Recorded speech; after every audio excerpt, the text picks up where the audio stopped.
The power of emotional liberation. Have you ever found yourself overwhelmed by such intense emotional attachment that it creates more limitations than genuine connection? Many of us experience moments where feelings govern us, rather than the other way around.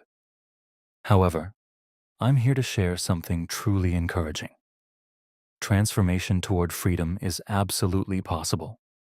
Throughout this exploration, we'll delve into timeless wisdom and ancient insights to understand how we can release ourselves from these heavy emotional chains. By examining the teachings of great philosophers and thinkers, we'll discover how to cultivate inner freedom and space. You'll be guided through practical methods to lighten your mind of unnecessary burdens, allowing you to focus on what truly matters in your life. From gratitude through reflection and redefining our relationships, this journey represents a gateway toward a new way of living. If the idea of breaking free from emotional dependency resonates with you, then you're in the right place. This discussion invites you to reconsider how and what you choose to attach yourself to, finding harmony between letting go and preserving what genuinely enriches your existence. Prepare to discover that within the complexity of our emotions lies the beautiful capacity to consciously choose our path, living freely and with clarity. Let's begin by exploring the transformative power of detachment. Why is this concept so crucial? Consider this. When we cling too tightly to people or circumstances, they begin to control us. It's as though we've handed someone else the remote control to our emotional state, allowing them to switch channels at their whim.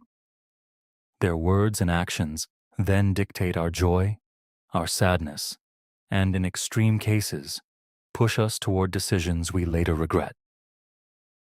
Think deeply about this. Detachment doesn't mean ceasing to care about others. Rather, it means giving appropriate weight to what lies beyond our control. Picture your emotions as a kite. This might seem unusual, but it's quite powerful. Each string attached to something or someone represents a potential direction where your feelings might be pulled. If you hold too many strings or grip any single one too tightly, you become at the mercy of the wind. Stoic philosophy teaches us the importance of loosening our grip. It shows us that while we cannot control the wind, we can choose which strings to hold. This doesn't make you cold or distant. It makes you grounded and resilient. Let's identify what or whom we might be overly attached to. Ask yourself this important question. Why? Are you seeking validation? Is it fear of loneliness or something else? Understanding the root of your attachment is the first step toward liberation from its hold. Now engage in activities that provide you with a sense of purpose and fulfillment. Perhaps it's a passion you've neglected or someone who truly enriches your world. Detachment in its purest form frees you from attachment's chains by teaching you that attachment often springs from our ego. By returning to basics, we realize that fundamentally, we are beings of love. Think of the purity of a newborn radiating joy, untouched yet by ego's complications. Over time, however, our ego takes control, filling our lives with unhealthy attachments. These bonds, whether to people or ideals, cloud our judgment and separate us from our original essence. Detachment in its authentic form liberates us from attachment's grip by revealing that it frequently originates from ego rather than genuine love. When we return to what matters most, we recognize that at our deepest level, we are fundamentally loving beings. Consider the pure joy of an infant, still untouched by ego's entanglements. But as we grow, ego increasingly takes the helm, cluttering our existence with attachments. However, here's what we must understand. Attachment is ego's creation, denying us the love and inner satisfaction that are our birthright. When we examine our desires and relationships through this perspective, we begin perceiving the unnecessary weight they add to our lives. Allow me to share a story that many of you might recognize in yourselves. Imagine you're in high school when you experience a crush on someone. Your ego becomes deeply attached to the idea of being with this person, so much so that your happiness seems entirely dependent on their reciprocation. One day, you gather courage and confess your feelings, but their response isn't what you'd hoped. You're rejected. It's painful, and you feel devastated, convinced you'll never experience love. Yet with time and reflection, something shifts. You realize that your attachment to this person and this particular outcome was excessive. Your ego had tied your sense of worth and happiness to this single potential relationship, making you vulnerable to disappointment and suffering. As you learn to detach from this need for external validation, you begin discovering a deeper, more enduring satisfaction within yourself.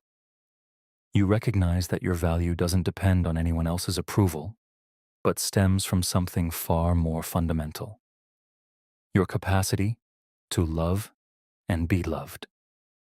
This experience teaches you an invaluable lesson about attachment's pitfalls and the freedom that detachment brings.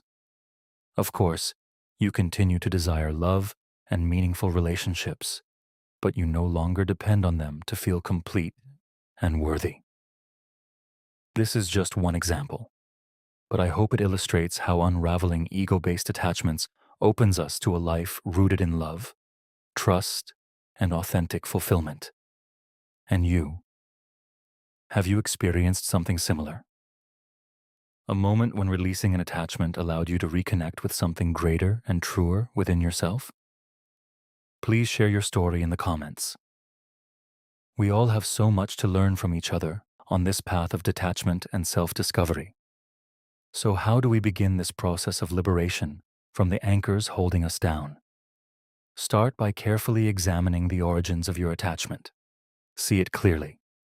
It usually stems from ego-seeking security and validation. The first step toward change lies in this awareness. Next, understand that your fundamental value has nothing to do with this attachment. Your essence, your heart, is complete as is. This realization doesn't happen overnight. It's the fruit of deliberate practice and conscious choice to prioritize your inner peace over seeking external recognition. Also, embrace the concept of abundance. By releasing fear of loss, the universe often compensates in unexpected ways, sometimes even beyond our hopes. Detachment doesn't mean diminished affection or care. Rather, it comes from better understanding and deeper alignment with your authentic self, allowing love rather than fear to guide your steps. The journey toward detachment is transformative. It involves shedding ego's layers to reveal the resilient, loving soul beneath. This path leads toward a lighter existence, liberated from attachment's burden and ready to welcome new blessings with open arms and heart. Let's return to ego's illusion, which sometimes convinces us we're inadequate or that what others possess is superior to what we have. This false belief often drives us to seek emotional validation from others, to idealize certain people by placing them on pedestals as though they possess something we cannot access. Yet in life's most crucial moments, it becomes abundantly clear that no one enjoys particular privileges. We're all equally vulnerable, deeply human. The false perception of self and others. It's essential to dismantle this illusion and see it for what it truly is. Stop allowing this distorted perception to alter your view of yourself or others.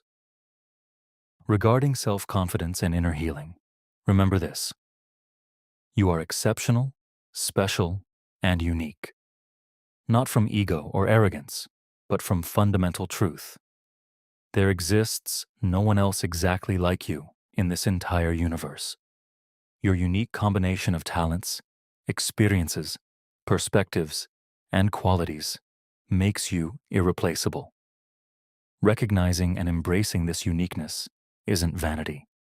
It's authentic self-appreciation.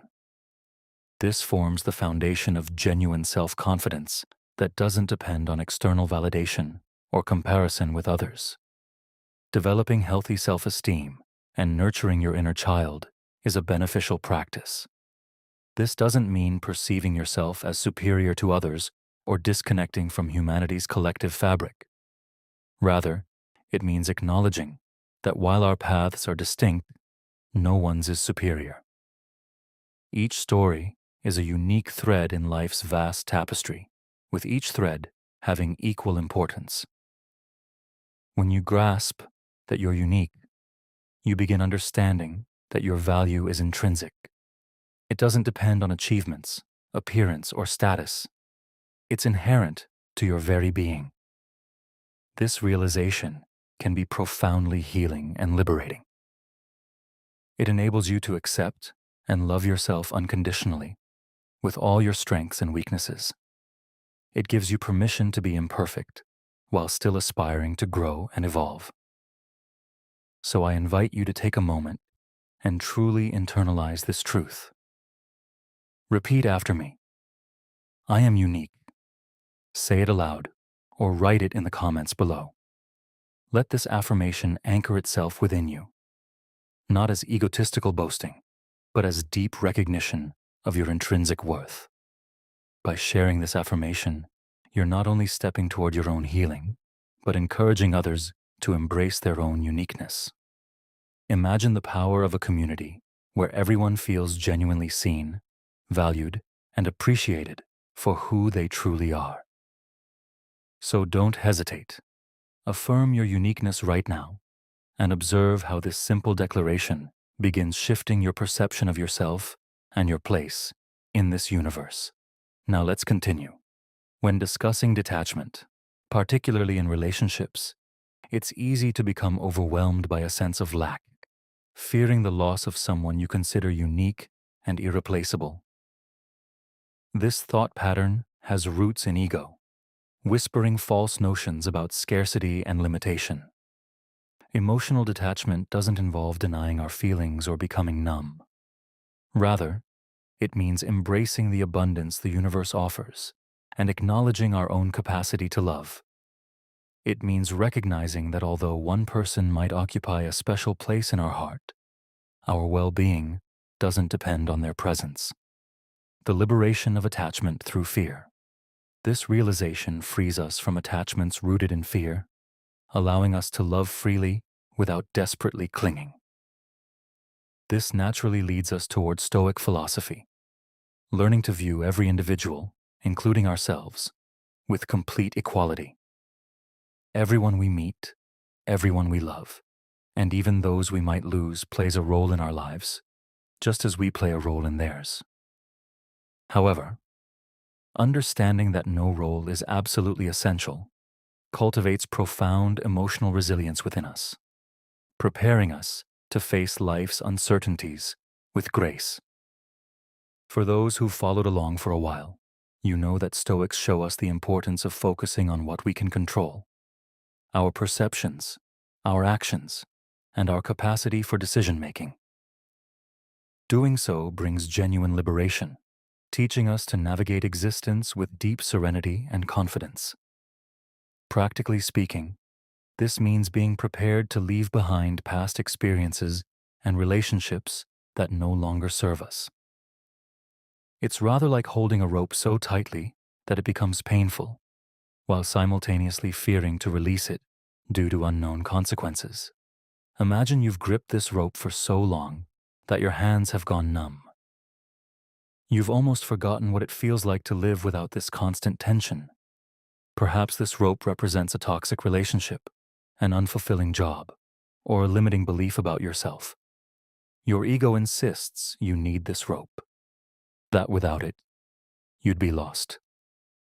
In reality, this rope is restraining you, preventing freedom, exploring new possibilities, and being fully yourself. Releasing it might seem terrifying at first. After all, this rope has become a familiar part of your life, even though it causes suffering. But imagine the relief, the liberation you'd feel upon finally loosening your grip. Yes, there would be an adjustment period. Your hands might feel somewhat numb initially, unaccustomed to this new freedom.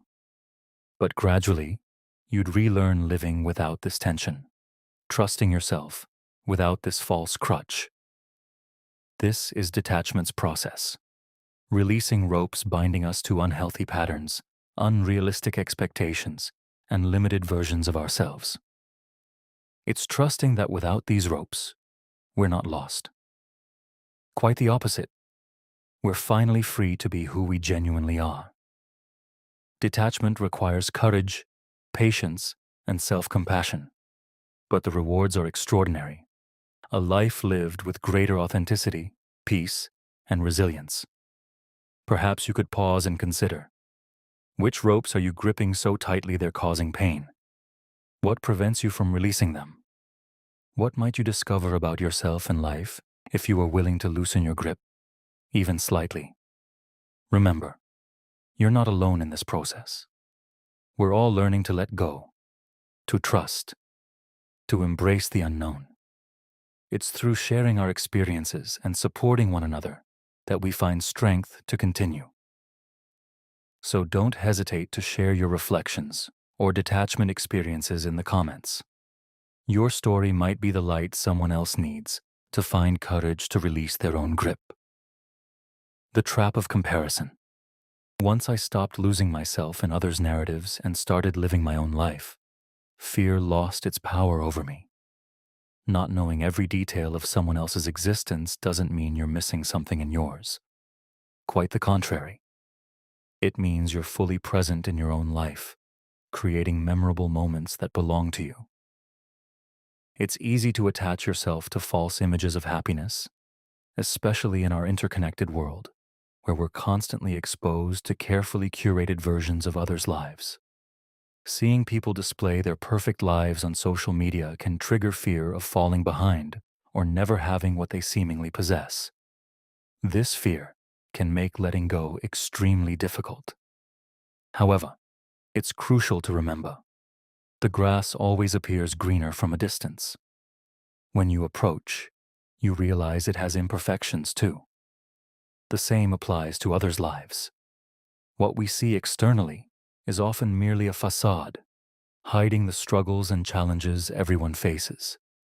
In reality, no one has a perfect life, regardless of how appearances might suggest otherwise.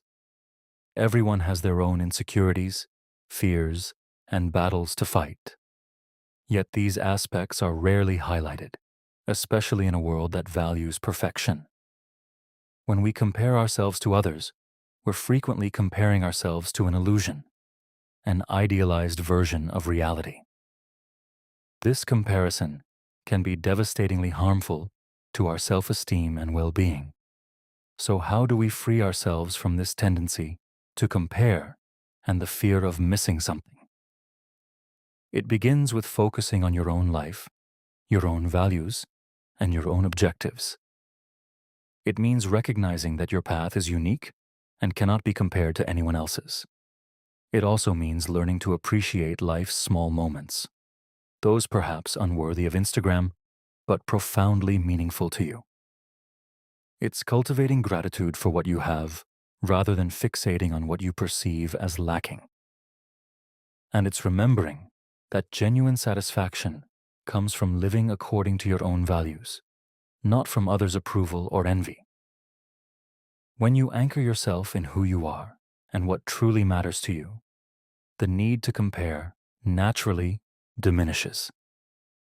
Certainly, it's a process requiring practice to disengage from comparison patterns and fear. Yet every small step in this direction is progress toward greater freedom and fulfillment. Perhaps you could pause and reflect. How has comparing yourself to others affected your own sense of happiness and contentment? What aspects of your life might you appreciate more if you focused less on what others appear to possess? The lesson of freedom, detaching from others' judgment. Now let's discuss those who truly matter in life. By answering this question, we can free ourselves from everything unnecessarily burdening us and discover genuine emotional freedom. This is incredibly important when trying to distance ourselves from someone and represents a key concept in Stoic philosophy. Attention. This isn't about coldly severing connections. Rather, it's about recognizing that our most important relationship is the one we have with ourselves.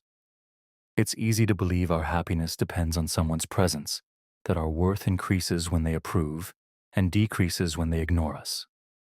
Yet this thinking traps us, making our entire potential dependent on someone else's willingness. It's like a bird believing it needs permission to fly. By doing this, we limit our emotional space.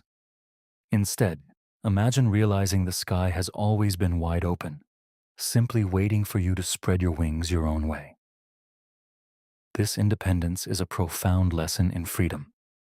It teaches us that our value doesn't depend on others' judgment or their presence in our lives. Detachment, therefore, doesn't mean rejecting others, but rather approaching who we truly are. It's focusing on personal development to become our best selves, and that's how we gradually free ourselves from the crushing weight of needing others. Consider a garden, for example. You don't beg a flower to grow. You care for the soil, water it attentively, and trust the natural process. Similarly, when we care for ourselves by working toward personal flourishing, we create an internal environment that blooms, whether anyone else witnesses it or not. This care we provide ourselves becomes an independent, solid, truly gratifying source of happiness. It's an incredibly powerful perspective shift. Instead of seeking external approval, we learn to find it within ourselves. Instead of clinging to particular relationships, we treasure the lessons and evolution they bring. Of course, this doesn't mean relationships lack importance. Human connections are precious aspects of life.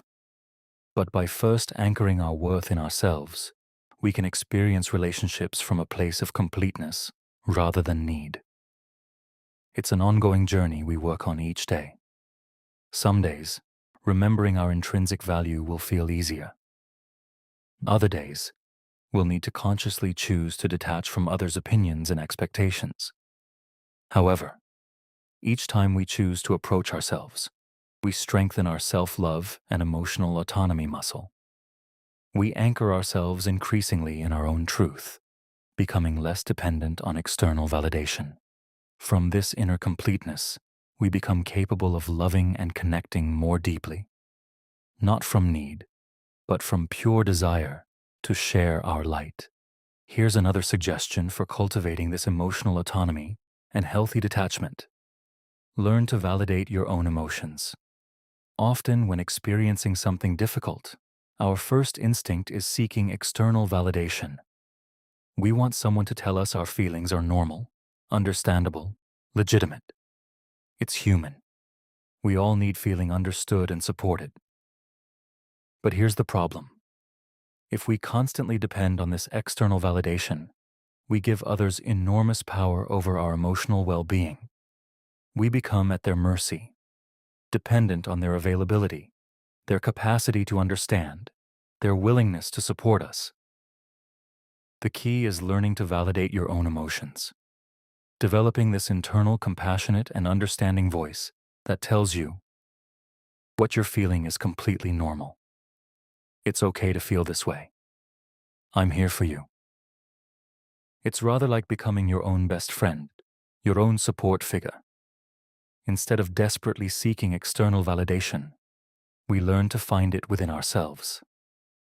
Practically, this might mean taking time to truly listen to our emotions without judgment, welcoming them, naming them, allowing them to exist without immediately trying to change them.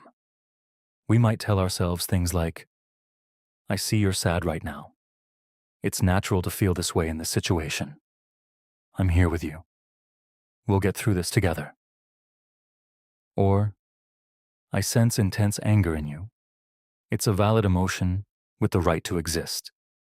Let's breathe together, welcome it, and discover what it's trying to tell us. By doing this, we strengthen our emotional validation muscle. We learn to be there for ourselves in good and difficult moments alike. Gradually, We become less dependent on others' validation. Of course, this doesn't mean external support becomes unnecessary.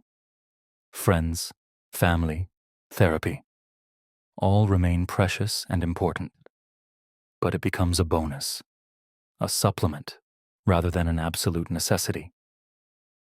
From this emotional autonomy, we can enter relationships more healthily and balanced. We can share our emotions with others, not for validation, but to create authentic connection. We can support others, not from obligation, but from conscious choice and love. So the next time you experience strong emotion, try pausing to validate it yourself. Be your own best friend, your own support source, and observe how this practice helps you detach from external expectations and judgments over time. Remember, your emotions are valid and important simply because they're yours.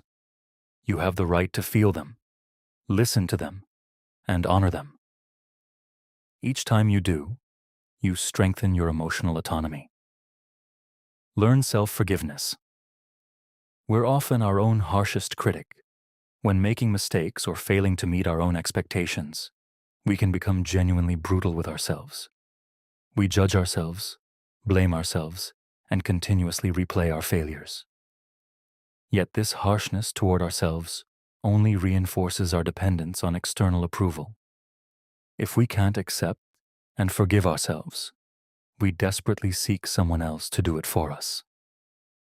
Self-forgiveness is therefore essential for emotional detachment. It's learning to treat ourselves with the same compassion and understanding we'd offer a close friend. Practically, this might mean stepping back when you catch yourself judging harshly. It's reminding yourself you're human, that everyone makes mistakes, that learning comes through failure. You might tell yourself, okay, I made an error. That's normal. It happens to everyone. What can I learn from this situation to do better next time? Or, I notice I'm judging myself very harshly right now. Would I speak this way to a friend? No. So why am I treating myself this way? It's about developing a kinder, more compassionate inner dialogue. It's remembering that we're doing our best with the resources we have, and that's what matters most. Of course, this doesn't mean avoiding responsibility for our mistakes. Self-forgiveness isn't an excuse for continuing harmful behavior. Rather, it's a way to free ourselves from paralyzing shame and guilt so we can move forward and grow. When we learn to forgive ourselves, we become less dependent on others' forgiveness. We no longer need constant reassurance from them, telling us we're okay. We've learned to tell ourselves that. It's a process, a daily practice. Some days, observing yourself with compassion will feel easier. Other days, you'll need to consciously choose forgiveness, even as part of you resists. Yet every act of self-forgiveness is a step toward greater emotional autonomy. It's a way of telling yourself, I'm here for myself, especially in difficult moments. I love and support myself, no matter what happens. From this place of self-kindness, we become increasingly able to genuinely be present for others. We can support and forgive them, not from need for reciprocity, but from pure heart generosity. So the next time you catch yourself judging harshly, pause and practice self-forgiveness. Remind yourself that you're doing your best, and that's what matters most. Learning to release control. One of the greatest sources of unhealthy emotional attachment is our compulsive desire to control everything. We want to control situations, people, events to reassure ourselves, to feel secure. Yet this illusory pursuit of total mastery only chains us further to our fears and anxieties. After all, how many things in life truly fall within our control? Healthy emotional detachment involves accepting that the universe follows laws exceeding our limited understanding, that certain surprises, changes, and aspects of others will always escape us. letting go, and accepting what is. Of course, it's natural exercising some control within our direct spheres of influence, but wanting to direct everything from major to minor matters is a dead-end road, leading only to frustration and exhaustion. So let's learn recognizing when we enter these patterns of excessive control need. Let's identify situations triggering the urgency to master everything to protect ourselves from potential threats. Take a pause, breathe deeply. Ask yourself, can I actually control this thing beyond a certain point? Or am I unnecessarily creating stress by forcing what should follow its natural course? Let's remind ourselves that absolute control is an illusion. Often, the best control is accepting to release what escapes us. Letting go isn't resignation or abandonment. It's trusting ourselves to navigate impending surprises of existence as best we can, rather than desperately trying controlling and predicting everything. It's also trusting life's flow, this underlying current, knowing where it's heading even when our limited understanding can't fully grasp it. So when catching yourself wanting controlling everything, arranging everything, framing everything in strict order, remember breathing. Remember that it's the reed's flexibility, allowing it to bend without breaking under changing winds. Identify what you can genuinely influence constructively and release the rest in a spirit of openness and trust. Because in this release from illusory control lies inner freedom. Each time you succeed at letting go, you detach further from your anxieties. You learn living in peace instead of this perpetual tension of trying mastering everything. Detachment involves accepting that entire aspects of existence will always surpass us. Yet by ceasing to resist this elusive mystery, we can embrace life in all its diversity without imprisoning ourselves through our rigid certainties. So let's practice this, letting go day after day, letting the universe's magic carry us instead of endlessly rowing against its current under the illusion we'll someday control everything. It's in this surrender where true peace resides. Managing emotions without drowning in them. Don't identify with your emotions. We all tend clinging too strongly to our momentary feelings. When angry, sad, or anxious, it feels this emotion will last forever. We grip it, continuously ruminating. Yet our emotions are like ocean waves. They rise and fall. Allowing ourselves to be completely overwhelmed by each emotional wave amounts to drowning in endless cycles of attachment and suffering. Healthy emotional detachment means realizing we're not our emotions. They come and go, but our essential being remains unchanged underneath, like the sky behind clouds, immutable. Practically, this might mean, for example, not overreacting when anger or sadness overwhelms us. Observe this emotion with some distance, telling yourself, here comes this familiar old sensation again. It's temporary and will pass. Instead of completely identifying with the emotion and wallowing in it, we learn letting our moods pass like visiting guests without desperately clinging. Of course, this doesn't involve denying or suppressing emotions either. Emotions are important messengers we must listen to and honor, yet without letting them possess us. We can feel complete sadness, joy, or fear, while maintaining consciousness that they don't exhaust what we are in totality. They're simply temporary human experiences to traverse. With practice, we'll learn observing emotions' constant flow, rising and falling, without drowning or desperately clinging to them. We'll experience these waves with far greater lightness. Very often, it's precisely our resistance to negative emotions and our appetite for positive ones that causes them to persist and makes us suffer more. The more we fight, the more we feed attachment. So the next time strong emotion overwhelms you, simply welcome it with conscious breathing. Tell yourself, I see you're here. Sadness, anger, fear. I feel you, but I don't identify as you. You'll eventually pass like everything else, and allow it traveling naturally without grasping or rejecting it. Simply be the conscious, loving witness of your present experience. Over time, you'll discover the freedom and peace emanating from emotional detachment. You won't need escaping or battling your moods anymore, because you'll know none has definitive hold over you. Your life will resemble a vast, deep river where emotions are merely passing reflections on the surface, magnificent or troubled, but always changing.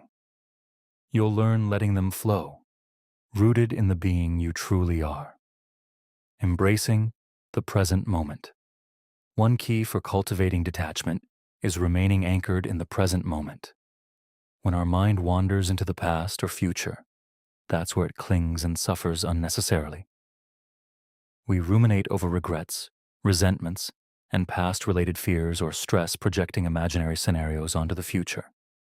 Yet neither past nor future truly exists. Only the present moment is real. To detach, we must therefore constantly bring our attention toward here and now, feeling our body sensations, observing our surroundings with fresh, curious minds. When we're genuinely present in the current moment, we realize there's nothing to flee, nothing to ruminate over or worry about. Everything simply is in our immediate experience. Of course, the mind constantly tends losing itself in its little world of thoughts and emotions. But each time we notice, we can choose releasing and returning to the present, breathing deeply and feeling air entering and exiting, concentrating on surrounding sounds, colors, textures. This is immediately soothing because it extracts us from our agitated mind. The more we practice this attentive presence, the more our detachment naturally strengthens. Because in the present moment's nudeness, there's nothing wanting control or possession, just the simple, flowing flavor of experience. We realize we've never actually lost anything from the past, since the past no longer exists, and we have nothing to fear in uncertain future, still unarrived. All there is this moment of living consciousness, sufficient unto itself. Remaining rooted here, our needs, fears, attachments lose their grip. So let's practice complete presence again and again. Let's return constantly to the only true anchor point, here and now. Let's discover the simple yet profound completeness emanating from this consciousness rooted in the moment. Because only from this unchangeable base can we truly welcome life in all its changes and let its dreams and mirages flow without grasping or fleeing them. This has been Telema, and thank you for listening to Stoic Wisdom. If you're new here, I encourage you to subscribe. Here are 2 other videos continuing this philosophy if Stoicism interests you.